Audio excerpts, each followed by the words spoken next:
বাংলাদেশ আর বাংলাদেশের বাইরে পৃথিবীর বিভিন্ন প্রান্তে যে যেখান থেকে চ্যানেল আই দেখছেন আপনাদের সকলকে সাদর আমন্ত্রণ তৃতীয় মাত্রা দেখবার জন্য। দর্শক, এক গভীর সংকটে বাংলাদেশ, মূলত রাজনৈতিক সংকট। অনেকে অবশ্য সেটি মানতে নারাজ। তাদের ভাষায় এটি আইন শৃঙ্খলা জড়িত সমস্যা এবং এই সংকট, সেটি আইন শৃঙ্খলা জড়িত হোক আর রাজনৈতিক হোক, এই সংকট বাংলাদেশের অর্থনীতি, শিক্ষা ব্যবস্থা, সমাজ, এমনকি মানুষের মানসিক করণের মধ্যে একটা বড় সমস্যা তৈরি করছে। বাংলাদেশের ভবিষ্যৎ নিয়ে, যে বাংলাদেশ অপার সম্ভাবনাময়, সেই বাংলাদেশের ভবিষ্যৎ নিয়েও অনেকেই এখন শঙ্কিত, উদ্বিগ্ন, উৎকণ্ঠিত। শুধু বাংলাদেশের মানুষই নন, বাংলাদেশের বাইরে থেকেও বাংলাদেশের সঙ্গে নানাভাবে যারা সংশ্লিষ্ট তারা তাদের উদ্বেগ, উৎকণ্ঠা প্রকাশ করে চলেছেন। যদিও অন্যান্য বারের মতো তাদের ছোট ছোট দৌড়দৌড়িটা এবার খুব একটা লক্ষণীয় নয় সেই মাত্রায়। সংকট কবে নিষ্পত্তি হবে, সংকটের কারণ কি, নিষ্পত্তি না হলে কি হবে, কিভাবে নিষ্পত্তি হবে, সেটি নিয়েও আমাদের রাজনীতিবিদরা বিতর্কে আছেন।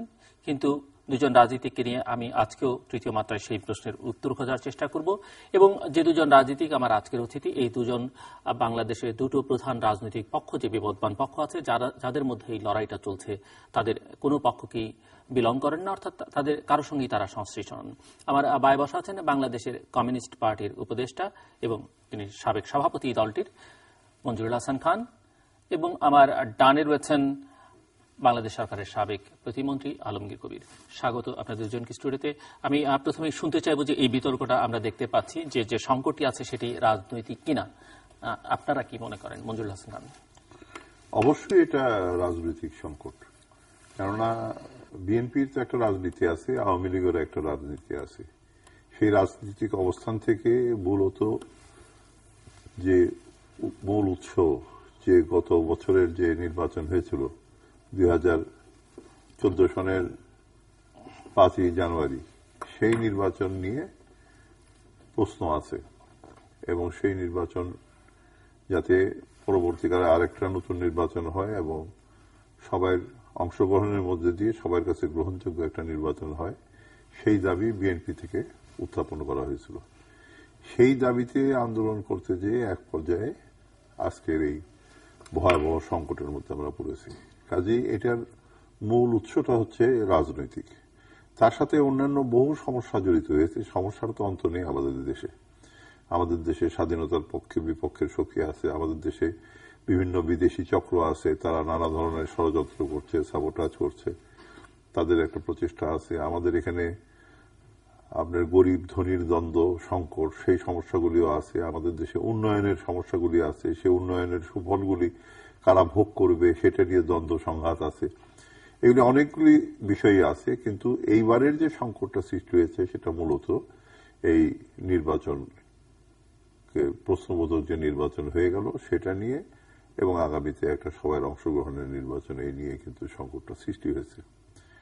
এখন এটার সমাধান, কিন্তু এই সমাধানের প্রশ্নে আমি পরে আসছি। কিন্তু এই রাজনৈতিক সংকটের, যেটিকে আপনি রাজনৈতিক সংকট বলছেন, তার যে উপসর্গগুলো এখন দেখা যাচ্ছে, অর্থাৎ নাশকতা, সহিংসতা, আবার তার বিপরীতে এটিকে দমন করবার যে প্রক্রিয়া, সেটি নিয়ে কেউ কেউ প্রশ্ন তুলছেন যে এটি বিচার বহির্ভূত বা আইন সিদ্ধ নয়। তো এই উপসর্গগুলোকে আপনি কি এই রাজনৈতিক সংকট থেকে আলাদা করে এর মীমাংসা সম্ভব কিনা? পৃথক করা যায় না। এটা তো সরকারই বলছে যে বিরোধী দল এইগুলি করছে, যদিও বিরোধী দল বলছে যে এই ধরনের অনেক নাশকতা, হত্যাকাণ্ড ইত্যাদি তারা পত্রিকার রিপোর্ট, সেগুলি কোট করে তারা বলছে যে এগুলি অনেকগুলির সাথে সরকারি দলের লোকজন বা সরকারি মহলের লোকজন জড়িত এবং তাদেরকে ধরার পরেও ছেড়ে দেওয়া হয়েছে, এই ধরনের ঘটনা আছে। কিন্তু এই রাজনৈতিক বিরোধ থেকেই কিন্তু এইটা হয়েছে। আজকে সন্ত্রাস এবং নাশকতার মাত্রাটা ভয়াবহ আকার ধারণ করেছে, কিন্তু অতীতে পেট্রোল বোমা হয় নাই, অতীতে সন্ত্রাস হয় নাই, এই কথা কোনো দলই বলতে পারে না।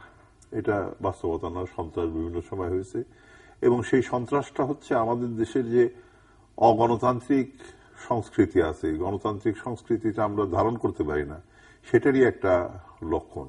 আমাদের এখানে সবসময় ক্ষমতায় যারা ছিল, সেটা আমাদের যে ধনিক শ্রেণী প্রপার, যেটা অর্থাৎ আমাদের যে উদ্যোক্তা শ্রেণী, বুর্জুয়া শ্রেণী, তারা কিন্তু সেভাবে ক্ষমতায় ছিল না। তারা ছিল ক্ষমতায়, কিন্তু সেখানে প্রাধান্য ছিল লুটেরা ধনিক গোষ্ঠী, অর্থাৎ এই আমি বলবো পলিটিক্যাল ক্যাপিটাল, তারপর ব্যুরোক্রেটিক ক্যাপিটাল, আমলা পুঁজি, রাজনৈতিক পুঁজি, এরা রাজনীতি করে, তারা ক্ষমতা দখল করে, ক্ষমতা ব্যবহার করে, ব্যাংক থেকে টাকা নিয়ে শোধ না করে, বিদেশি সাহায্য ঋণ সেগুলি তসরুপ করে, সরকারি তহবিল লুটপাট করে, দুর্নীতি করে, কালোবাজারি, চোরাচালানি থেকে আরম্ভ করে মাদক ব্যবসা, এগুলির মাধ্যমে অবৈধভাবে যে টাকা উপার্জন করেছে, যে কালো টাকা, সেই কালো টাকাই কিন্তু রাজনীতির জন্ম দিয়েছে। এই লুটেরা শক্তি কিন্তু আজকে ধনিক শ্রেণীর মধ্যে তাদের প্রাধান্য, তাদের প্রভাব। আজকে দেখবেন যে ধনিক শ্রেণী যারা আমাদের উদ্যোক্তা শ্রেণী, তারা কিন্তু আজকে নিউট্রাল ভাবে তারা কিন্তু বিশাল সমাবেশ করেছে বাংলাদেশে, এবং তারা বলেছে যে এটা একটা রাজনৈতিক সংকট, এটা রাজনৈতিক সমাধান করা দরকার, এবং তারা বলেছে সন্ত্রাস, সহিংসতা, নাশকতা এগুলি অবিলম্বে বন্ধ করা দরকার, দেশে অর্থনীতি ধ্বংস হয়ে যাচ্ছে, মানুষ মারা যাচ্ছে, এগুলির বিরুদ্ধে ব্যবস্থা নেওয়া দরকার, তাদের বক্তব্য। কারণ তারা এটার ফলে ক্ষতিগ্রস্ত হচ্ছে। কিন্তু লুটেরা শ্রেণী তারা তো সব সময় এই এলোমেলো অবস্থায় চায়, এলোমেলো করে দিয়ে মা লুটে পুটে খাই, এই হচ্ছে তাদের দৃষ্টিভঙ্গি। এবং এই লুটেরারাই প্রাধান্য, আওয়ামী লীগে বলেন, বিএনপি বলেন, তাদের প্রাধান্য এখানে বেশি। সেখানে আছে নেতারা আছে, তাদের মধ্যে হয়তো অনেকে শত থাকতে পারে, কিন্তু তারা এদের কাছেই জিম্মি। শুনবো আর কথা আপনার মিস্টার আলমগীর কবির। যে প্রশ্নটা উত্থাপন করেছেন যে এটি রাজনৈতিক সংকট না নিরাপত্তার সংকট, অবশ্যই এটি রাজনৈতিক সংকট যা নিরাপত্তার সংকটে রূপান্তরিত হয়েছে। গণতান্ত্রিক এবং সাংবিধানিক প্রতিষ্ঠানগুলোকে যখন দিনে দিনে ধ্বংস করে দেওয়া হয়েছে এবং নিয়মতান্ত্রিক গণতান্ত্রিক আন্দোলনের সমস্ত পথ রুদ্ধ করে দেওয়া হয়েছে, বাক স্বাধীনতা, ব্যক্তি স্বাধীনতা, মানুষের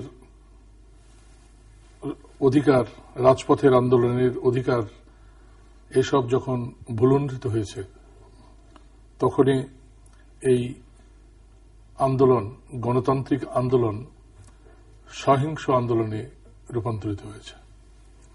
এখন এটি একটি সহিংস আন্দোলন। বাট এই সহিংসতা, নাশকতা গ্রহণযোগ্য কিনা এটি একটি প্রশ্ন থাকছে, এবং সেই সঙ্গে এই প্রশ্নটিও আসছে যে সহিংসতা, নাশকতা দেখা যাচ্ছে, কিন্তু আন্দোলন যেটিকে আপনি বলছেন সেই আন্দোলনের সঙ্গে কোনো জনসম্পৃক্ততা লক্ষণীয় নয়। সকল রক্তদানে বৃথা যায় না, কোন সংগ্রাম ব্যর্থ হয় না, কোন রক্তদান বৃথা যায় না। আমাদের এই দেশে নানানভাবে সংগ্রাম হয়েছে এবং সেগুলো বৃথা যায়নি। এখানে অনুশীলন যুগান্তরের যে আন্দোলন ছিল, এটি ছিল সন্ত্রাসবাদী আন্দোলন। এদেশে নকশালিস্ট আন্দোলন যেটা ছিল, এটাও সন্ত্রাসবাদী আন্দোলন। তারা কেউ সফল হয়নি তো। সন্ত্রাসবাদী আন্দোলন কোনদিন সফল হয় না, কিন্তু সন্ত্রাসবাদ একটা আন্দোলন, এবং এটিও কৃষক আন্দোলন ও গণতান্ত্রিক আন্দোলন। এবং কৃষক আন্দোলনেও সেখানে আরেকটা প্রশ্ন আসছে যে সাধারণ মানুষ কেন জীবন দিবে? লড়াইটা যদি আওয়ামী লীগ বিএনপির মধ্যে হয়, আওয়ামী লীগ বিএনপির তো সেই কৃষক আন্দোলনও গণতান্ত্রিক আন্দোলন। এবং এদেশে যে সাঁওতাল বিদ্রোহ, হাতিখাতা বিদ্রোহ, তেভাগার আন্দোলন, যে বিভিন্ন আন্দোলনগুলো এই দেশে সংঘটিত হয়েছে, এর মধ্যেও সশস্ত্র কাঠামো ছিল। আমি আজকের এই আন্দোলনটা বলা যাবে যে এটা একটা রূপান্তর।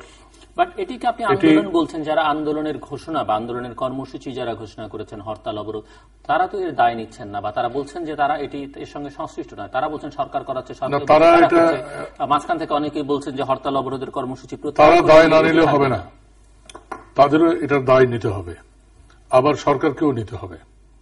কারণ জননিরাপত্তার দায়িত্ব তো সরকারেরই, রাষ্ট্রীয় নিরাপত্তার দায়িত্ব সরকারের। আবার যারা আন্দোলন ঘোষণা করেছে তারা এটার দায় নেবেন না, এটাও হবে না।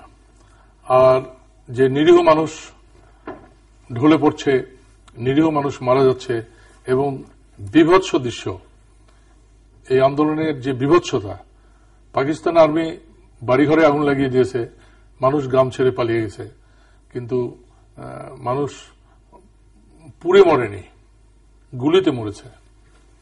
বা ব্যানার চার্জে মরেছে, কিন্তু এই বিভৎসতার মধ্যে দিয়ে মানুষের মৃত্যু, এটা এই জাতি এই ভার বহন করতে পারছে না। কিন্তু এর জন্য দায়ী কে?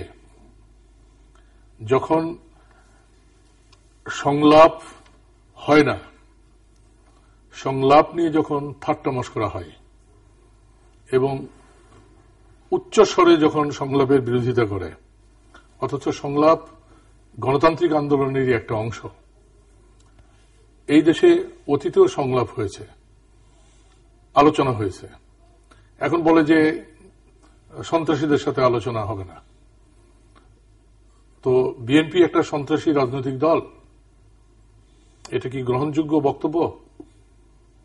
তাহলে আমরা যদি বলি, আমি যদি প্রশ্ন করি, বগুড়া স্টেট বাংলাদেশ ব্যাংকের সামনে যে সভা হয়েছিল 72 সালের দিকে, সেই সভায় তাজউদ্দিন সাহেব বলেছিলেন যে রাজনৈতিক ঐক্যের মধ্য দিয়ে আজকের এই রাজনৈতিক সমস্যার সমাধান করতে হবে।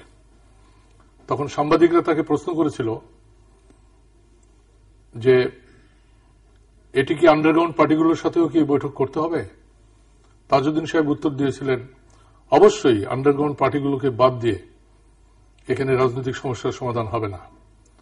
এই তাজউদ্দিন সাহেব মোহাম্মদ তোহা হুলিয়া প্রাপ্ত ছিলেন, তোহা ভাই।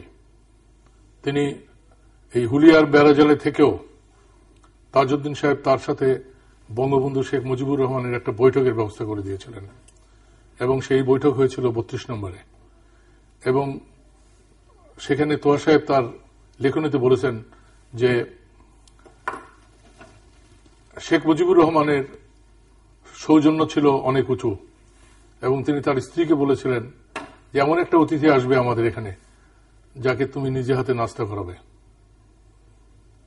তো সেখানে মোহাম্মদ তোহা শেখ মুজিবের বৈঠক হয়েছিল হুলিয়ার বেড়াজালে আবদ্ধ, এবং সেটি দেশের প্রধানমন্ত্রীর সাথে বৈঠক হচ্ছে। অর্থমন্ত্রী তখন ছিলেন তাজউদ্দিন আহমেদ।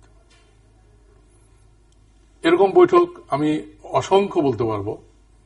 আইয়ুব খানের সাথে বৈঠক হয়েছে, ইয়াহিয়া খানের সাথে বৈঠক হয়েছে, এলএফওর আন্ডারে, লিগ্যাল ফ্রেমওয়ার্কের আন্ডারে ইলেকশন করে ইলেকশনে বিজয়ী হয়ে বিজয়ী দল রাষ্ট্রপতির সাথে বৈঠক করেছে, তৎকালীন প্রেসিডেন্টের সাথে। এরকম অসংখ্য ঘটনা এই দেশেই রয়েছে।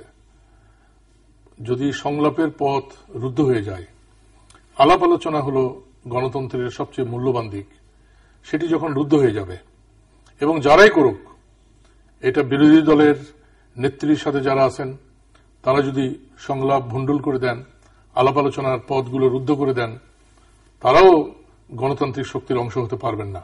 ঠিক তেমনি সরকারি দলের মধ্যে থেকে যারা আজকে চিৎকার করে বলছেন কিসের আলোচনা, কিসের সংলাপ, সংলাপ হবে না, আলাপ আলোচনা হবে না, এই কথাগুলো, এই যে সন্তু লারমা বাবুর সাথে সিটিং এবং শেষে একটা শান্তি চুক্তি, এবং এই শান্তি চুক্তির বিরুদ্ধে ছিলেন সেদিন বিএনপি এবং বিএনপি নেত্রী বেগম খালেদা জিয়া। পরে খালেদা জিয়া যখন গভর্নমেন্ট ফর্ম করলেন, সন্তু লারমার সাথে, লারমা বাবুর সাথে, মিস্টার লারমা, আমি তাকে খুব বেশি সম্মান করি, আমার বন্ধু মানুষ, আমি খালেদা জিয়ার সাথে তার সিটিং করে দিয়েছিলাম। ওই সিটিং এর উদ্যোক্তা আমি, বিবিসি এবং সবাই সেদিন উপস্থিত হয়েছিল। আমি প্রথম পার্বত্য চট্টগ্রামে যাই কাঠুরিয়া হত্যার পরে প্রতিবাদ জানাতে, এবং এই শান্তি বাহিনীর বিরুদ্ধে আমি প্রতিবাদ জানাই। আবার আমি প্রথম খালেদা জিয়া সন্তু লারমার সিটিংটা প্রধানমন্ত্রীর অফিসে আমি সংগঠিত করে দিই। আলাপ আলোচনা রাজনীতির একটা অংশ। গণতান্ত্রিক রাজনীতির সবচেয়ে মূল্যবান অংশ হচ্ছে আলাপ আলোচনা। এটা কি আমি বিস্ময়ে হতবাক হয়ে যাই, আমি অবাক হয়ে যাই যে এরা কি রাষ্ট্রনায়ক, রাজনীতিক, দেশপ্রেমিক, দেশকে ভালোবাসেন, দেশের মানুষকে ভালোবাসেন, দেশের মানুষের এই যে অকাতরে রক্তদান, এই রক্তদানটা বন্ধ করার জন্য কি আলোচনার টেবিলে বসা তাদের উচিত নয়? এবং আলোচনার টেবিল লাথি দিয়ে ফেলে দিয়ে যারা সংঘাতের পথে দেশকে ঠেলে দিচ্ছে, তারা কারা? তাদের বিচার একদিন এই দেশের মানুষ করবে। মঞ্জুরুল হাসান খান, আপনি বলবেন যে মানে সমাধানের পথেই হাঁটতে শুরু করেছেন মিস্টার আলমগীর কবির প্রথম সূচনা বক্তব্যে, যে সংলাপ দুই পক্ষের মধ্যে পরস্পরের প্রতি ঘৃণা, ক্ষোভ, ক্রোধ, রাগ, অভিমান, অনুরাগ, বিরাগ, যাই বলি না কেন, এত এত এত তীব্র, অনুরাগ তো নাই, রাগ, ক্ষোভ সেগুলোই, এবং যেভাবে তারা পরস্পরকে দোষী সাব্যস্ত করতে অভ্যস্ত এখন, তাতে করে সংলাপের কোনো সম্ভাবনা দেখেন কিনা বা সমঝোতার কোন পথে হাঁটার কোনো সম্ভাবনা দেখেন কিনা? এবং এখন যেভাবে বলা হচ্ছে যে এই যে নাশকতা, সহিংসতা, সেটিকে যেভাবে চিত্রায়িত করা হচ্ছে বা সেটিকে এদের সঙ্গে কোনো আলোচনা সরকার করতে পারে না, তো সেটি সম্পর্কে আপনাদের অবজারভেশনটা কি, বা কিভাবে সমাধানটা আসলে সম্ভব? এবং আপনি লক্ষ্য করেছেন যে নাগরিক সমাজ নামে কিছু মানুষ একটা উদ্যোগ গ্রহণ করেছেন, সেটি সম্পর্কেও সরকার ইতিমধ্যেই তাদের নেতিবাচক ধারণা জানিয়ে দিয়েছে, বিশেষ করে যারা এই উদ্যোগের সঙ্গে সংশ্লিষ্ট তাদেরকে কাউকে কাউকে 111-এর কুশীলব, কাউকে কাউকে ক্ষমতা লিপ্সু হিসেবে চিহ্নিত করা হয়েছে। এখন দুইটা দলের তো গতি হচ্ছে সম্পূর্ণ বিপরীতমুখী, এবং এইরকম তারা একজন আর একজনের প্রতিপক্ষ হয়ে গেছে, এবং তাদের উভয়েরই পলিটিক্স হচ্ছে পলিটিক্স অফ এক্সক্লুশন, বাদ দিয়ে দেওয়া, নিশ্চিহ্ন করা, নির্মূল করা প্রতিপক্ষকে, এই হচ্ছে তাদের লক্ষ্য। কিন্তু আমি বলছি যে এই নির্মূলের রাজনীতি তো বহুদিন ধরে আমাদের এখানে হচ্ছে। আমাদের এখানে বঙ্গবন্ধু শেখ মুজিবুর রহমানকে হত্যা করা হয়েছে সপরিবারে আওয়ামী লীগ নির্মূল করার জন্য। আওয়ামী লীগ তো নির্মূল হয় নাই। কমিউনিস্ট পার্টির নেতাদেরকে তো 1950 সনে রাজশাহীর ছাপড়াবাড়ে ক্ষমতায় এসছে। 1950 সনে কমিউনিস্ট পার্টিকে নিশ্চিহ্ন করার জন্য 7জন কমরেডকে গুলি করে হত্যা করা হয়েছিল রাজশাহীর খাপড়াবাড়ে দিনের বেলা। কিন্তু কমিউনিস্ট পার্টি তো নিশ্চিহ্ন হয়ে যায়নি, কমিউনিস্ট পার্টি আছে, থেকেছে। 24 বছর পার্টি বেআইনি ছিল, তারপরে কমিউনিস্ট পার্টি থেকেছে, লড়াই করেছে, এবং আজকে আমাদের দেশেও কমিউনিস্ট পার্টি আছে। জিয়াউর রহমান সাহেবকে হত্যা করা হয়েছিল, জিয়াউর রহমানের পার্টি কিন্তু নিশ্চিহ্ন হয়ে যায়নি। কাজেই এই যে নিশ্চিহ্ন করার রাজনীতি, নির্মূল করার রাজনীতি, এটা ব্যর্থ হতে বাধ্য। যার ফলে নির্মূল তো হবেই না, উভয় দলেরই ক্ষতি হবে, এটা আমাদের মনে রাখা দরকার। আজকে পলিটিক্সে গণতন্ত্র যদি আমরা কায়েম করতে চাই, গণতন্ত্রের পথে অগ্রসর হতে চাই, তাহলে পলিটিক্সে বিভিন্ন দলকে স্পেস দিতে হবে। আওয়ামী লীগকেও যেমন বিএনপি স্পেস দিতে হবে, বিএনপিকেও আওয়ামী লীগ স্পেস দিতে হবে। তারা যদি জায়গা না দেয়, তাহলে এটার পরিণতি শেষ পর্যন্ত কিন্তু ভয়াবহ হতে বাধ্য। এখন যেটা খালেদা জিয়া বলছেন যে অবরোধ চলবে, লাগাতার চলবে, হরতাল, ধর্মঘট, এগুলি চলতে থাকবে, তো এটার তো কোনো শেষ নাই। তার প্রতি উত্তরে আওয়ামী লীগ বলছে বিজয় অর্জিত না হওয়া পর্যন্ত হবে। আর এনারা বলছে যতদিন এদেরকে নির্মূল করতে না পারবো, যতদিন এদেরকে পরাভূত না করতে পারবো, তারা বলেছিলেন 7 দিনের মধ্যে তাদের দমন করবেন। 7 দিনে তো দমন হয় নাই, 3 সাথে 21 দিন চলে গেছে, দমন হয়নি। আর কতদিনে দমন হবে কে জানে। কাজেই কোন পক্ষই তো জয়যুক্ত হতে পারছে না। এখানে এই সমস্যা কতদিন চলবে? এখন এইভাবে যদি চলে, এখন শেখ হাসিনা বলেছেন যে তিনি তো টিকে আছেন। ইন্টারন্যাশনাল ক্রাইসিস গ্রুপ তাদের প্রতিবেদন এক জায়গায় বলছে যে এরা হয়তো শেষ পর্যন্ত দুপক্ষকে সবকিছু হারাতে হতে পারে। হ্যাঁ, তাই তো। এবং সেটাই তো একটা ভয়ঙ্কর সিচুয়েশনের দিকে আমরা যাচ্ছি আর কি। এটার পরিণতিটা হবে যে এই আমরা একটা সংকটটা থেকে আমরা বের হতে পারবো না। সংকট থেকে এখন বের হওয়ার কি পথ আছে? আওয়ামী লীগ যে পথ বলেছে সেটা হচ্ছে তারা 7 দিনের মধ্যে দমন করবে। এখানে প্রধানমন্ত্রী এই কথা বললেন, অন্য মন্ত্রীরা এই কথা বললেন, এমনকি বিজেপির যে প্রধান তিনি বললেন যে বার্ন ইউনিটে আরেকটি লোকও আসবে না। তো তারপর কি হয়েছে? একটা বিজেপি প্রধান, একটা বাহিনীর প্রধান, তিনি এই কথা বলেন, তারপর বার্ন ইউনিটের লোক যায়নি। তো লজ্জা হয় না তাদের এই সমস্ত কথা বলতে? তো এটা তো হচ্ছে না। আমাদের 21শে মার্চ 1971 সনে বঙ্গবন্ধু একটা বক্তব্য রেখেছিলেন, যখন ইয়াহিয়ার সাথে নেগোসিয়েশন হচ্ছে, তখন উনি একটা বক্তব্য রেখেছেন, সেই নেতাই শ্রেষ্ঠ নেতা যে সবচেয়ে কম ক্ষয়ক্ষতি করে তার লক্ষ্য হাসিল করতে পারে। তা এখন আমরা কি বলবো যে আগের নির্বাচন হলো, সেই নির্বাচনের সময় কি ক্ষতি হয়েছে? What was the price of victory of Sheikh Hasina? Sheikh হাসিনার বিজয়ের কত মূল্য দিতে হয়েছে? আজকে উনি আসেন এবং উনি জিতছেন, এবং উনি বলছেন যে বিএনপিকে বেকায়দায় ফেলেছে, বিএনপি তার ইলেকশনে তারা কতগুলি ভুল করেছে সেই সময় ইলেকশনে না এসে, এবং বিএনপি পরাজিত হয়েছে এই কথা বলছেন। তারপরে এটার জন্য কত ক্ষয়ক্ষতি করতে হয়েছে। সেদিন একটা হিসাব দেখলাম যে এটা যদি চলতে থাকে তাহলে আর কয়েক মাসে তো কয় হাজার লোক মারা যাবে। এটা আজকে তো শেখ হাসিনাকে দেখলাম উনি কাঁদছেন, যে বার্ন ইউনিটি যে কাঁদছেন, যদিও নাসিম সাহেব বলেছিলেন যে বার্ন ইউনিটি কোনো ভিআইপি আসা ঠিক না, তাদের চিকিৎসার ব্যাঘাত ঘটে। ঠিক আছে, উনি গিয়েছেন, কাঁদছেন, সেই অনুভূতি, সেটাকে আমি সম্মান জানাই। কিন্তু এই পরিস্থিতিটা তো বন্ধ করতে হবে, এইটা যাতে না হয় সেটা করতে হবে। এখন উনি বলবেন যে ব্লেম গেম, যে খালেদার জন্য এটা হচ্ছে না, খালেদাকে বন্ধ করতে বলেন। কিন্তু সেটা তো সবাই বলছে বন্ধ করতে, সারা দেশের মানুষ বলছে, বার্ন ইউনিটে যারা আহত তারা বলছে, তাদের আত্মীয় স্বজন বলছে, কিন্তু তারপরেও তো বন্ধ হচ্ছে না। এবং তারা পাল্টা অভিযোগ এনেছে এবং পত্রপত্রিকায় উঠেছে যে অনেক জায়গায় আওয়ামী লীগ এইসব সন্ত্রাস করেছে। আওয়ামী লীগ তো ধোয়া তুলসী পাতা নয়।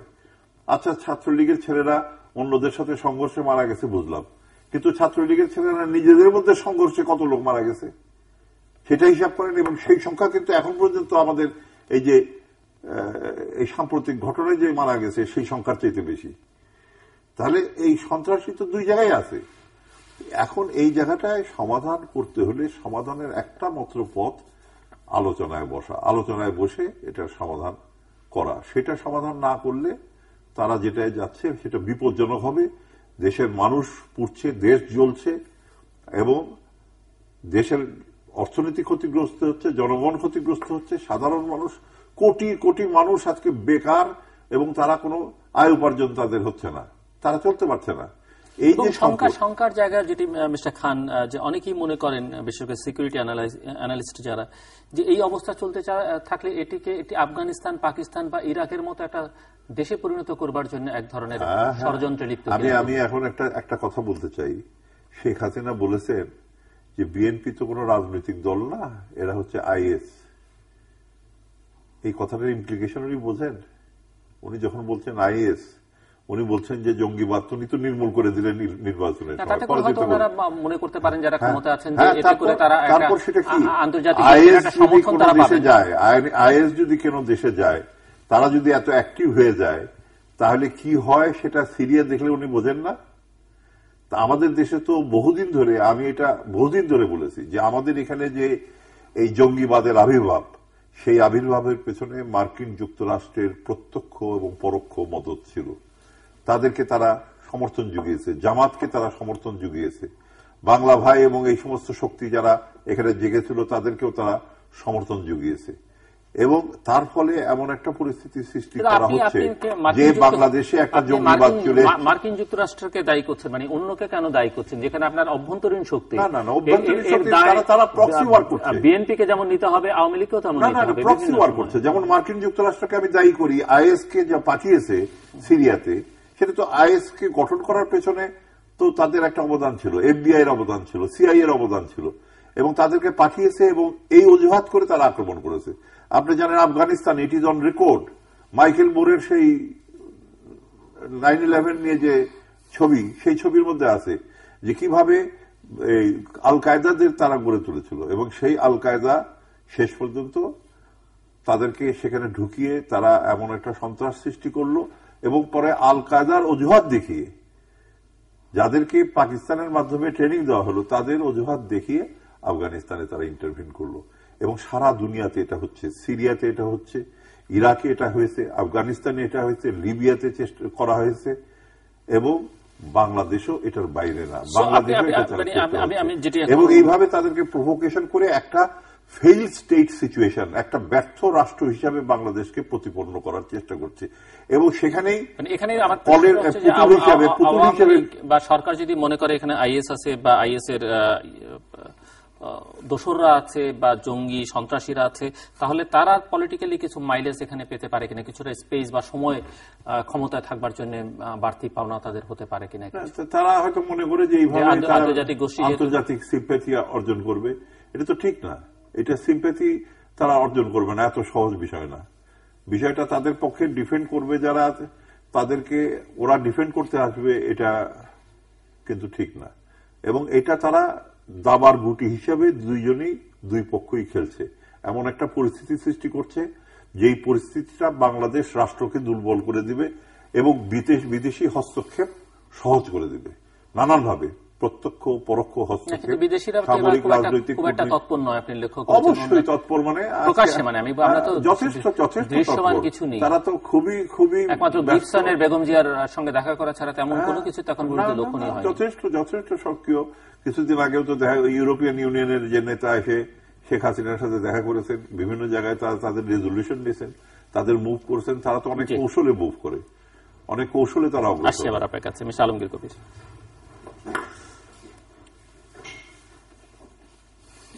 আসলে প্রকৃতপক্ষে বাংলাদেশ একটা দুর্নীতিগ্রস্ত রাষ্ট্র ছিল বা আছে। সেটি তো রাষ্ট্র ক্ষমতায় যারা থাকে তারা দুর্নীতির সঙ্গে জড়িয়ে পড়ে। আপনি নিজে রাষ্ট্র ক্ষমতায় ছিলেন, আপনার বিরুদ্ধে পত্র-পত্রিকা দেখা যাচ্ছে যে দুদক আপনার বিরুদ্ধে তদন্ত করছে, অভিযোগ করছে, দুর্নীতির অভিযোগ।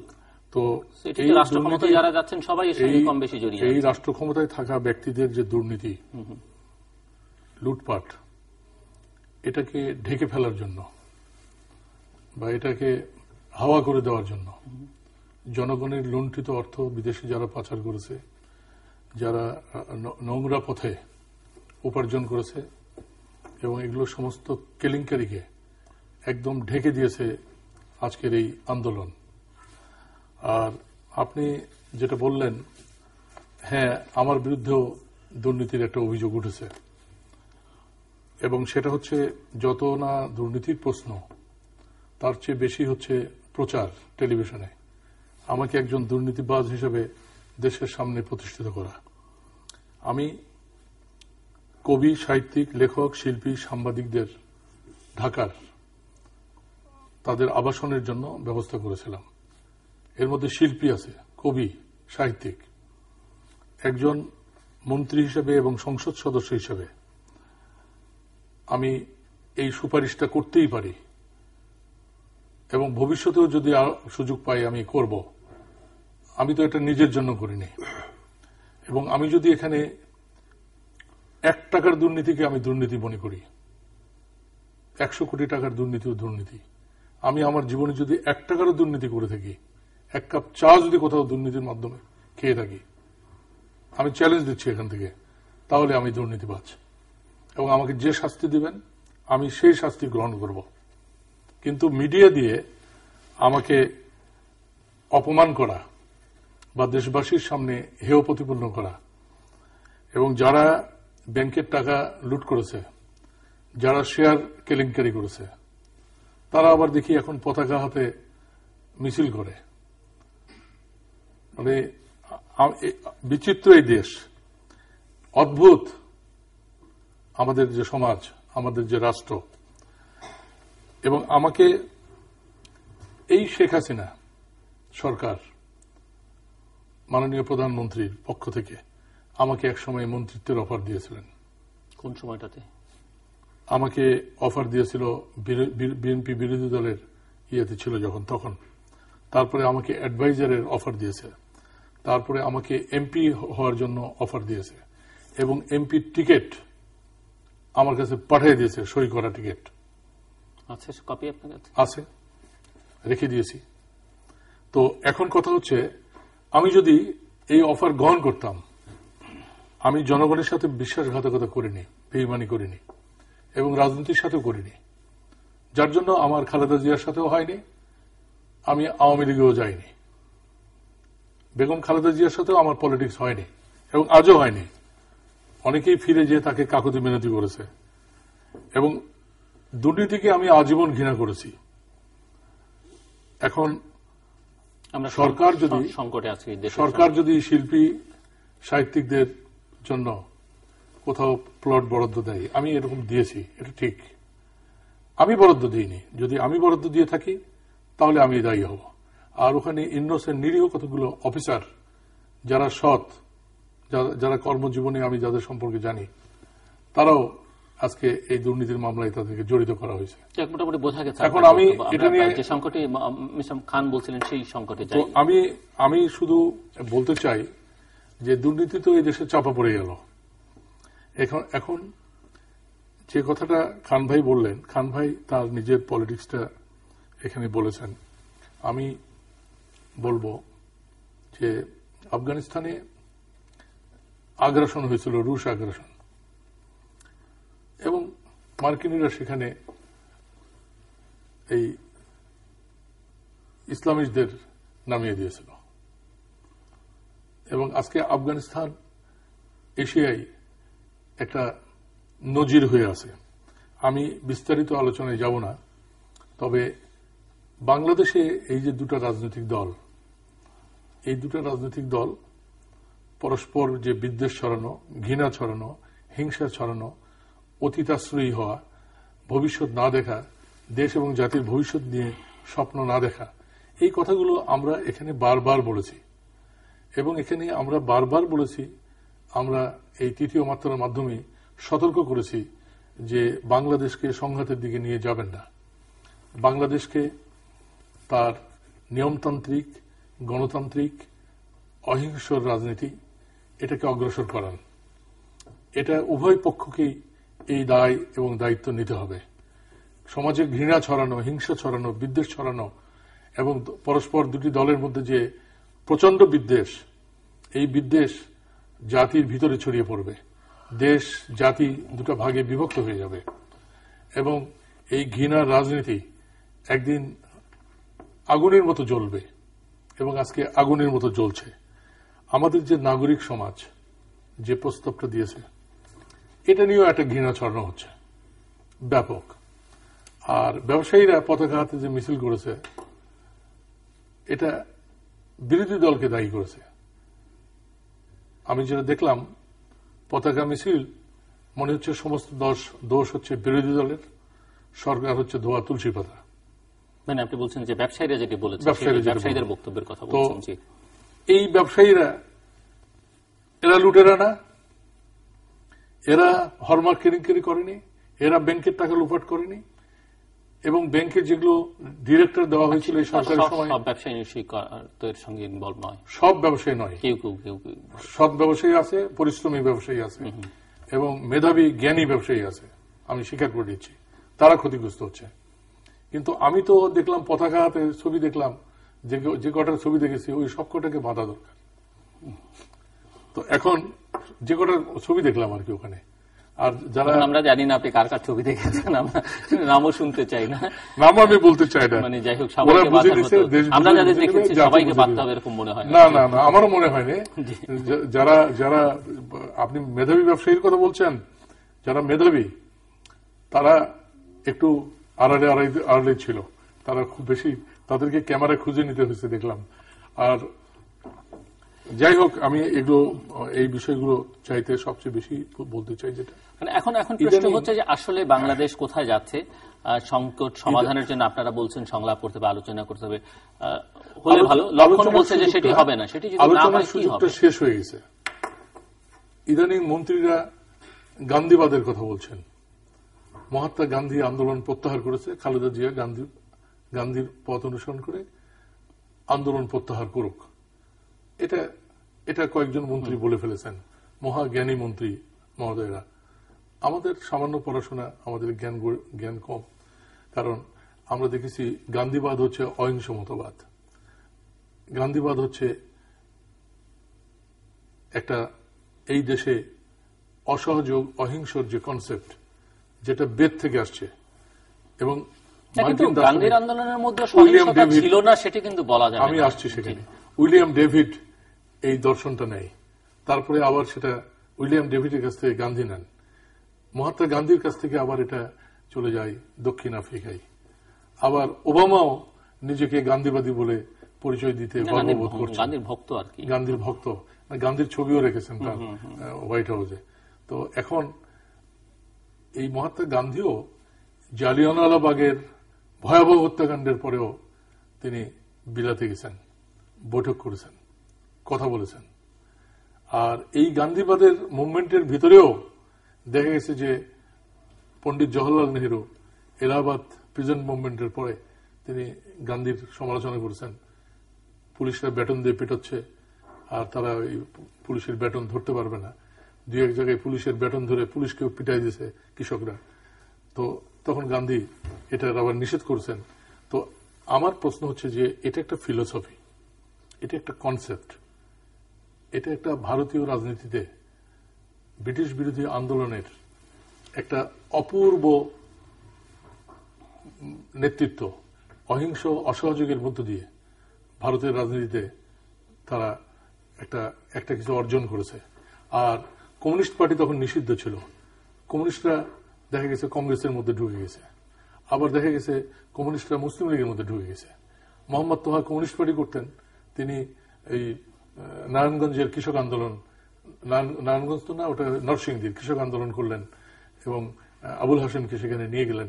তিনি কমিউনিস্ট পার্টিরও মেম্বার ছিলেন, আবার তিনি মুসলিম লীগেরও এক্সিকিউটিভ কমিটির মেম্বার ছিলেন।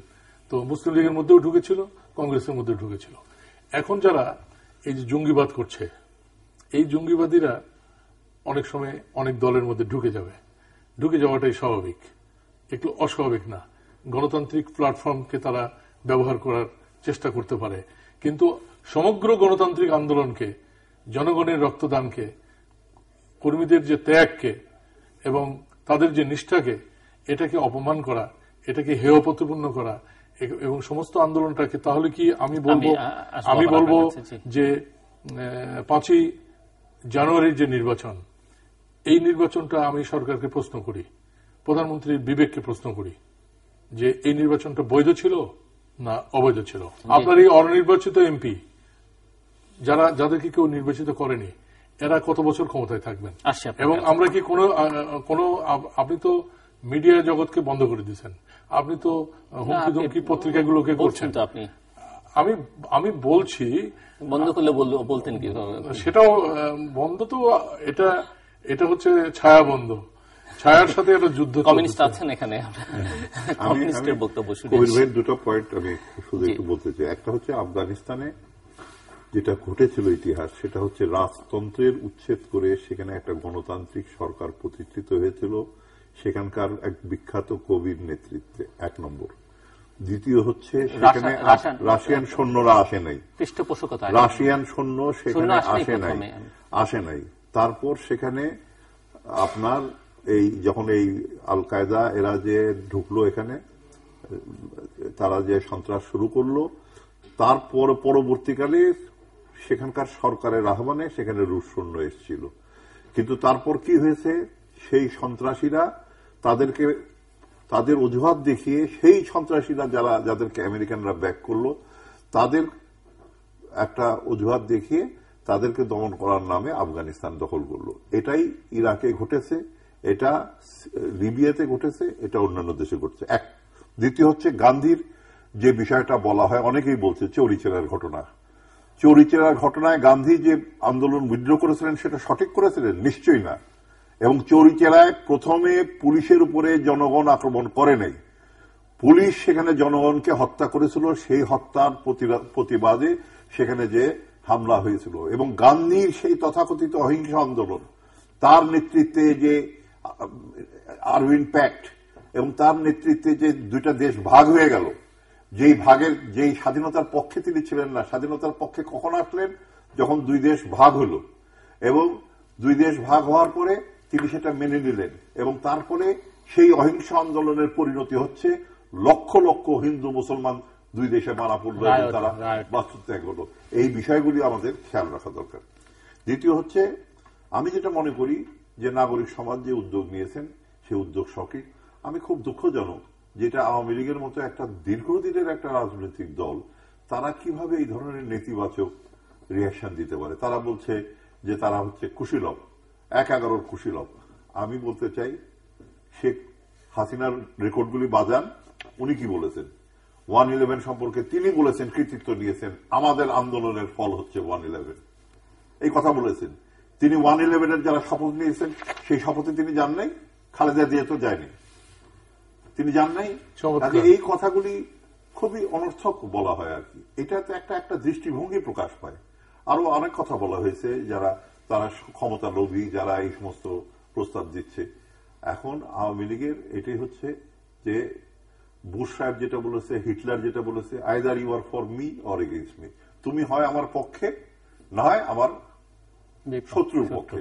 তা এখন ব্যাপার হচ্ছে যে আমরা তো কমিউনিস্ট পার্টি, আমরা বুশের পক্ষেও ছিলাম না আর আফগানিস্তানে তালেবানের পক্ষেও ছিলাম না। আমাকে তালেবানের পক্ষে যেতে হবে তার কথায়, আমি বুশের বিরুদ্ধে তালেবানের বিরুদ্ধে। তা এখন শেখ হাসিনা বা আওয়ামী লীগের কোন সমালোচনা আমরা করতে পারবো না, করলেই আমরা হয় ১/১১ কুশীলভ হয়ে যাব অথবা ষড়যন্ত্রকারীদের অংশ হব। এখন তো বলা হয়েছে যে টক শোতে যারা সোকল নিউট্রালিটিতে বেসিসে কথা বলছে, সেটা তাদেরকেও অনুসন্ধান করা হবে তারা কিভাবে উস্কানি দিচ্ছে। আর এই উস্কানি তো আওয়ামী লীগও দিয়েছে, সে তো বললাম, তারা যে সন্ত্রাস করেছে সেই সন্ত্রাসীদের ব্যবস্থা করেছে।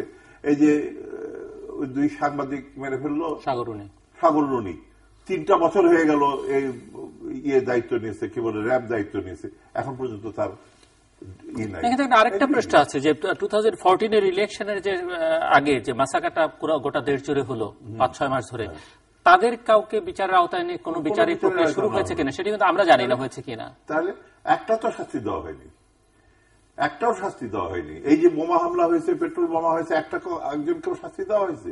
কাউকে শাস্তি দেওয়া হয়নি। এত বড় বড় কথা বলেন কিভাবে? কাজেই এইটা হচ্ছে একটা সুইসাইডাল পলিসি। এখন যেটি সরকার চিন্তা করছে, আইনমন্ত্রী বেশ কয়েকবারই বলেছেন যে হরতাল অবরোধ এই জাতীয় কর্মসূচিগুলোকে আইনত নিষিদ্ধ করবার একটা প্রক্রিয়া তারা গ্রহণ করছে। আইনই মানতেছে না, একদিন হয়নি, আইন মেনে কি হরতাল হচ্ছে? একদিন হয়নি কেন, সেটা হচ্ছে আমার কথা। মানে এখন এটি আইন করতে গেলে আপনার দলের অবস্থান কি হবে? কোনটা? মানে হরতাল অবরোধ যদি বন্ধ করে দেওয়া হয়, আইন করে হরতাল অবরোধ বন্ধ করলেই হবে নাকি? হরতাল অবরোধ আওয়ামী লীগ করেনি, কমিউনিস্ট পার্টি করেনি, আওয়ামী লীগ তারা লম্বা সময়ের অবরোধ করেছে। না, এটা হরতাল নিশ্চয়ই করা যাবে। হরতাল কিন্তু হরতাল, ছাত্র আন্দোলন কোনটাই বন্ধ করা যাবে না, কিন্তু সেটার নামে যে নাশকতা হয়, সন্ত্রাস হয়, সেটার জন্য আইন আছে, সেই আইনে ব্যবস্থা গ্রহণ করেন। ব্যবস্থা যদি আপনি এর আগেই গ্রহণ করতেন তাহলে তো এই পরিস্থিতিটা এই পর্যায়ে যেতে পারত না। সেটা করতে হবে। আর এখন সমাধানের জন্য আমরা একটা কানাগলিতে ঢুকে পড়েছি, যেখান থেকে বের হওয়ার কোনো উপায় নেই। এখন মানে একজন আরেকজনকে যতক্ষণ পর্যন্ত নিশ্চিহ্ন না করতে পারবে ততক্ষণ পর্যন্ত যুদ্ধ চলবে এবং অথবা অন্য কোনো শক্তি আসবে। এই অবস্থায় আমি যেটা বলতে চাই যে একটা সলিউশনের দিকে আমাদের যেতে হবে। সেই জন্য সন্ত্রাস, সহিংসতা, নাশকতা, ক্রসফায়ার বন্ধ করতে হবে এবং অপরাধীদের শাস্তি দিতে হবে। এখন খালেদা জিয়া হরতাল অবরোধ দিয়েছেন, সেটা প্রত্যাহার করতে হবে। মির্জা ফখরুল সহ বিএনপির নেতৃবৃন্দকে মুক্তি দিতে হবে এবং শান্তিপূর্ণ সভা সমাবেশ অধিকার, যেমন আপনার কোকোর জানাজা উপলক্ষে একটা শান্তিপূর্ণ সমাবেশ, কাজেই শান্তিপূর্ণ সমাবেশের অধিকার, গণতান্ত্রিক অধিকার, গণমাধ্যমের স্বাধীনতা, এগুলি নিশ্চিত করতে হবে। আপনি গণমাধ্যমে সন্ত্রাসের ছবি দেখাবেন না, আপনি উট পাখির মতো মরুভূমির বালুর মধ্যে মাথা ঢুকিয়ে রাখবেন আর বলবেন যে ঝড় হচ্ছে না, এটা তো ভুল কথা। আরে বাবা, বাংলাদেশের মানুষ এত বড় একটা কম্প্যাক্ট জায়গা, কোন জায়গায় কোনো ঘটনা ঘটলে আপনি যদি নিউজ না দেখান তাহলে ওই খবরটা উঠবে, একজন মারা গেছে 100 জনের খবর যাবে। আগে আমরা আদমজির ঘটনা শুনতাম, যে কোনো ঘটনা ঘটলেই শুনতাম যে 100 লোক মারা গেছে। তো এইভাবে ঘটনা ঘটতে থাকবে, আপনি আরো বিপজ্জনক পরিস্থিতির মধ্যে চলে যাবেন। আর দেশের সংকট সমাধানের জন্য জাতীয় সংলাপের আয়োজন করেন, সংলাপ করি, আপনি সব সমস্যার সমাধান হয়ে যাবে। আমি রাতারাতি বলি না। 21 ফেব্রুয়ারির পরে একটা ডেট দেন যেদিন আমরা সংলাপ করবো, আলোচনা করব, তাহলে তো অন্তত অবরোধটা প্রত্যাহার করানো যাবে। আমার ধারণা যে হয়তো বিএনপি রাজি হবে, আশা করি। আমি সম্পূর্ণ কথাটা বলেছিলাম না আফগান প্রশ্নে। আপনি যেটা বলেছেন এটা ঠিকই আছে, আমি সম্পূর্ণ কথাটা বলে থাকি আসলে। আচ্ছা, দ্বিতীয় হচ্ছে ইরানে এরকম হয়েছিল, ডক্টর মোসাদ্দেক পরে জেলে যায় এবং আজকের যে আধুনিক ইরান, সেখানেও একটা ডেমোক্রেটিক পলিটিক্সের মধ্য দিয়ে ইরানের যে পরিবর্তন হয়েছিল, পরবর্তীকালে তো ডক্টর ফাতেমিকে বৈদ্যুতিক পিলারের সাথে বেঁধে গুলি করে মারছিল কমিউনিস্ট পার্টি করতো তারা। তো ওখানে একটা চেঞ্জ আসছিল, পরে ইঙ্গো তেল ক্ষেত্রগুলো পেয়ে যায়। এগুলো হিস্ট্রি পৃথিবীর আছে। আফগান প্রশ্নে আমি একটা অংশ বলেছি। আচ্ছা, আমি এই বিস্তারিত আলোচনায় যাব না, তবে সময় আমার হাতে বেশি নেই, হাতে সময়ও নাই, দুজনের জন্য 5 মিনিট। এখানে চরিত্রহীন রাজনীতি এগুলো বন্ধ করতে হবে। চরিত্র হনন করা, যাদের চরিত্রহীন যারা, তারা অন্যের চরিত্র হনন করবে, এটা বন্ধ করতে হবে। আমার 96,000 টাকার দামের একটা জিপ, তাকে বিলাসবহুল জিপ বলে টেলিভিশন পত্রিকায় প্রচার করা হলো। আমি কষ্ট করে জিপটা রেখে দিয়েছি, এখনো রেখে দিয়েছি। তো চোরের মায়ের ডাঙ্গর গলা, এই কথা বলে চোরের মৃত্যুর পরে যদি প্রধানমন্ত্রী ওখানে যান, তো ওখানে তো যা হওয়ার তাই হবে। ঠিক তেমনি আগের দিন একটা মামলা করে পরের দিন ওখানে যাওয়া যায় না, এটাও ঠিক। আবার প্রধানমন্ত্রী ওখানে গিয়েছেন, তিনি অতিথি। আমরা একটা উন্নত সংস্কৃতিতে বিশ্বাস করি। পিতার হত্যাকারীকে নিজ গৃহে পেয়েও তাকে একটা তেজি ঘোড়া দিয়ে বলেছে, যতদূর ইচ্ছা চলে যাও, তোমাকে আমি কিছু বলবো না, এখন তুমি আমার অতিথি। তো সেদিন প্রধানমন্ত্রী ছিলেন ওখানে অতিথি। ফলে প্রধানমন্ত্রীকে ওখানে অপমান করা, আমাদের এই জাতিকে অপমান করা। আমরা অন্ধ না, আমরা বধির না, আমরা রাজনীতি শূন্য মানুষ না। ফলে আজকে যে পরিস্থিতিটা সৃষ্টি হয়েছে, এই পরিস্থিতির জন্য সম্পূর্ণভাবে আওয়ামী লীগও দায়ী, বিরোধী দলও দায়ী। বিরোধী দল কতটুকু দায়ী আর সরকারি দল কতটুকু দায়ী, সেই বিশ্লেষণে আমি যাব না। তবে এই জীবনহানির জন্য সম্পূর্ণ সরকারই দায়ী। কারণ সরকার জানতো যে ফ্রি অ্যান্ড ফেয়ার ইলেকশন হলে আমরা হেরে যাব, সেই জন্য যেন তেন প্রকারণে ইলেকশনটা ভণ্ডুল করার সরকার চেষ্টা করেছে। আর সমস্যা এবং সংঘাত সৃষ্টি হয়েছে 5ই জানুয়ারির নির্বাচনকে কেন্দ্র করে। আজকে আমার প্রশ্ন, সংক্ষেপে যেটা বলতে চাই, সংলাপ করবেন না। মন্ত্রীরা এত চিল্লাপাল্লা করছে, মনে হচ্ছে মাইক টাইক ফেটে ফেলে দেবে, এবং টেলিভিশনের শব্দে একাকার হয়ে যাচ্ছে বাংলাদেশ, যে যেন সংলাপ একটা শত্রু। তো সংলাপ করবেন না। কি করবেন? আর্মড স্ট্রাগল ফেস করবেন, গৃহযুদ্ধ ফেস করবেন। গৃহযুদ্ধ ফেস যদি না করেন, তাহলে কি ফেস করবেন? এখন পথ কি সামনে? দেশে তো যুদ্ধ অবস্থা বিরাজ করছে, নিরীহ মানুষ প্রাণ দিচ্ছে। এশিয়ায় নেতৃত্বের প্রশ্নে চীন, ভারত এবং মার্কিন যুক্তরাষ্ট্র, তাদের একটা দাবার খেলা শুরু হয়েছে। আমাদের যে বাংলাদেশ, এই বাংলাদেশ হচ্ছে কামানির খোরাক। এটা হচ্ছে বিদেশি শক্তির কামানির খোরাক। এখন তাহলে এখানে কিভাবে আমরা টিকব? সেনাবাহিনীর কোনো ভূমিকা নাই। সেনাবাহিনী বিশ্বের দেশে দেশে শান্তি রক্ষার জন্য যাচ্ছে, তারা এখানে শান্তি রক্ষা কোনো দায়িত্ব পালন করবে না। প্রধানমন্ত্রী বলেছেন ইমার্জেন্সির প্রয়োজন নাই, আমি ডান্ডা দিয়ে ঠান্ডা করে ফেলব। এবং 3 বাহিনীর প্রধান বলেছেন দেখা মাত্র গুলি করো।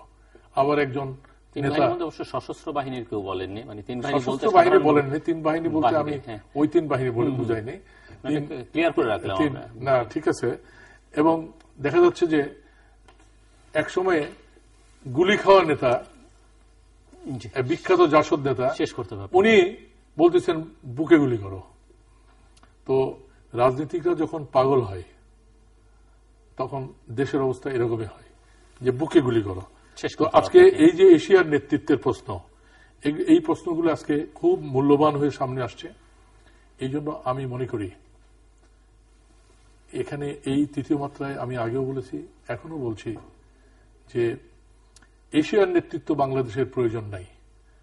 বাংলাদেশের প্রয়োজন হচ্ছে বাংলাদেশে শান্তিপূর্ণ নেতৃত্ব।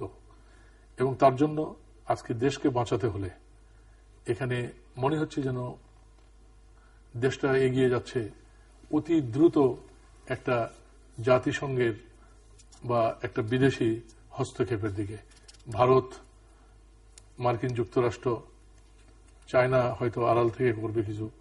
এরা সবাই মিলে যদি বাংলাদেশ, যদিও মঞ্জু ভাই আমার সাথে, খান ভাই আমার সাথে একমত হবেন না, কিন্তু এখানে সেনাবাহিনীর ভূমিকা যদি প্রতিভাত হয় এবং অতি দ্রুত দেশ রক্ষার জন্য এখানে একটা রাজনৈতিক পরিবর্তন, পট পরিবর্তন অনিবার্য হয়ে উঠেছে।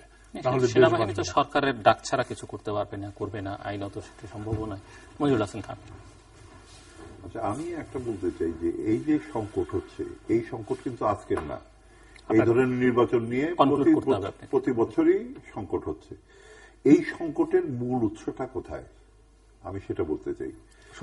মূল উৎস হচ্ছে সংবিধান, এটা পরিবর্তন না, এটা হচ্ছে রাষ্ট্র হচ্ছে অবৈধ উপার্জনের হাতিয়ার, স্টেটটা হয়ে গেছে, এবং সেই রাষ্ট্র ক্ষমতা লুটেরা সবসময় লুটেরারা দখল করতে চায়, এবং তারা এই ক্ষেত্রে কারো সাথে কোনো কম্প্রোমাইজ করতে চায় না। কনস্টিটিউশন বলেন, আইন বলেন, গণতন্ত্র বলেন, কোনো কিছুই তারা মানতে চায় না। এই প্রবণতা বিএনপি যখন ক্ষমতায় ছিল তখনও আমরা দেখেছি, আজকে আওয়ামী লীগ যখন ক্ষমতায় আসছে তখন আমরা দেখছি, এবং এইটার ফলেই কিন্তু আমাদের এখানে আজকে গণতন্ত্র হোঁচট খাচ্ছে, দেশে বারবার সংকট হচ্ছে। এটার সমাধান করতে হলে দুর্নীতি, লুটপাট, এটার উপরে আঘাত আনতে হবে। এই শক্তিকে আঘাত না হানতে পারলে আমরা কিন্তু পারবো না। ভারতে এখনো গণতন্ত্র কিছুটাও যে টিকে আছে, সেখানে উদ্যোক্তা শ্রেণী, বুর্জোয়া শ্রেণীর বিকাশ এবং শক্তির ফলে। আমাদের এখানে বুর্জোয়া শ্রেণী আছে, এখন শক্তিশালী বুর্জোয়া শ্রেণী আছে, কিন্তু এখানে নেতৃত্ব দিচ্ছে, সামনে নিয়ন্ত্রণ করতে হচ্ছে লুটেরা শ্রেণী। এই লুটেরা শ্রেণী থাকার ফলেই গণতন্ত্র বারবার সংকটে পড়ছে, এবং গণতন্ত্র থেকে আমরা বঞ্চিত হচ্ছি, দেশ বিপর্যস্ত হচ্ছে।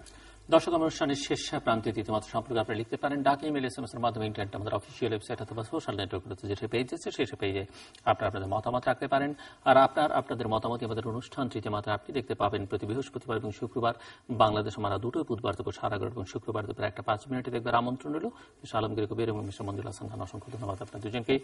দর্শক মণ্ডলী, বাংলাদেশের সংকট আছে এবং সংকটটা রাজনৈতিক সংকট অনস্বীকার্য, অন্তত আমার দুই অতিথির তাই মত, এবং কিছু কিছু বিষয়ে ওনাদের ভিন্নতা থাকলে, মতভিন্নতা থাকলেও এই বিষয়ে ওনারা একমত, এবং সমাধানের একটি পথ ওনারা মনে করেন সমস্যাকে অস্বীকার করা নয়, সংকটকে এড়িয়ে গিয়ে নয়, বরং এগুলোকে স্বীকার করে নিয়ে এটি বিবদমান দুটো পক্ষের মধ্যে এটি সংলাপ এবং সমঝোতায় উপনীত হওয়া, এটি হচ্ছে আশু সমাধান।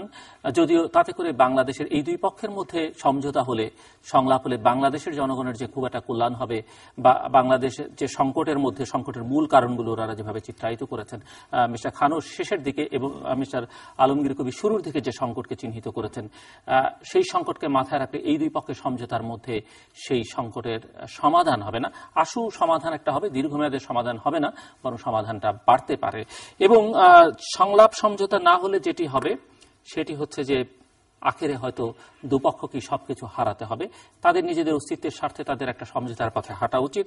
আর সমঝোতা যদি না হয় তাহলে কি হতে পারে, সংকট সমাধানের জন্য নাগরিক সমাজ বললেও হয়তো অনেকের আপত্তি থাকবে, সুশীল সমাজ বললেও হয়তো অনেকের আপত্তি থাকবে, গোটা বাংলাদেশের জনগণের বিভিন্ন শ্রেণী পেশার মানুষের সবাইকে, সবার প্রতিনিধিত্বশীল ব্যক্তিবর্গকে নিয়ে একটি জাতীয় সংলাপ করা দরকার, এবং সেই সংলাপটি হয়তো একটু সময় নিয়ে করা দরকার, এবং সেখানে বাংলাদেশের প্রতিটি সংকটকে চিহ্নিত করে, বড় আকারে যেগুলো রাষ্ট্রীয় সংকট, চিহ্নিত করে সমাধানের দিকে এগিয়ে যাওয়া দরকার, এবং সেটি সময় সাপেক্ষ ব্যাপার, দীর্ঘমেয়াদে সেই সমাধানের পথে হাঁটতে হবে।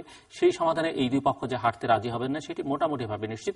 যদি তারা রাজি হন তাতে হয়তো তাদেরও মঙ্গল হবে, দেশটাও বাঁচবে। দর্শক, আমাদের সঙ্গে থাকবার জন্য অসংখ্য ধন্যবাদ, আপনাদের সবার জন্য শুভকামনা।